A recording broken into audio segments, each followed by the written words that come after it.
There are debts you can't see until the moment you realize it's too late to pay them without consequence. And the longer you wait, the higher the interest.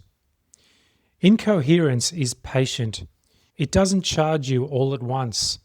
It doesn't scream, it whispers, it waits. It takes what matters most, a sliver at a time. And by the time the final dues come due, you don't even remember what it used to feel like to be whole. This is the reckoning, not of catastrophe, but of accumulation, not of breakdown, but of erosion. Not of one great failure, but 1,000 small refusals. You wanted peace, so you said nothing. You wanted love, so you performed. You wanted approval, so you bent yourself out of shape. You thought the cost was low, but it wasn't. It was just delayed. You didn't pay at the front. You paid across years, with your body, with your joy, with your inner voice, with your fire. Until one day it hits and you realize this life isn't yours. This marriage isn't safe. This work doesn't mean anything.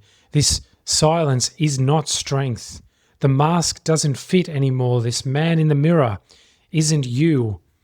And you don't collapse. You wake up to the dues of false belonging. You spent years surrounded by people who only loved the edited version of you. Now you don't know who would stay if you stopped performing. You gained company but lost communion. You were never done but never felt known. The dues of avoiding the mirror are that you said you'd deal with it later. Your anger, your shame, your self-contempt, but later became habit. And now the shadows don't hide anymore. They lead. They speak in your tone. They sabotage your intimacy.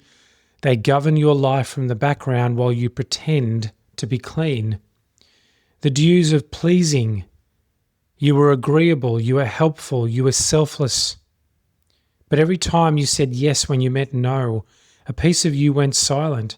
And now no one knows your real needs, including you. You call it burnout. It's not burnout. It's spiritual depletion from a life spent giving what was never real.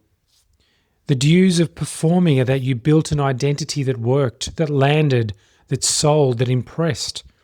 But now you can't stop because you've never tested whether they'd still approve of you if you stopped trying to earn it. You wonder if your worth exists outside their eyes. You wonder if anything in you is real when the lights go off. And the dues of delaying truth because you didn't want to cause a scene. You didn't want to hurt them. You didn't want to face the heat. So you waited. You told half-truths. You bit your tongue. And the peace you preserved, it rotted, it festered. And now everything you didn't say is louder than anything you could say now. The dues of transactional love, when you thought if you performed well enough, you'd be fully loved. You thought the contract was the relationship. You mistook attention for affection. And now every I love you feels like a performance review. Every hug comes with terms and conditions. You've never been held, only evaluated. The dues of not knowing yourself are you were busy, you were useful, you were responsible, but in all your roles you never met your soul. Now you have the house, the CV, the photos on the wall, and no idea of who you are without someone else needing something from you. You didn't fail, you just disappeared. And the dues of not leading yourself, you kept waiting for clarity, for consensus, for safety. You told yourself you were being thoughtful. What you were being was absent. And now your life has a shape you didn't choose. And you're wondering how you ended up so far from your own voice.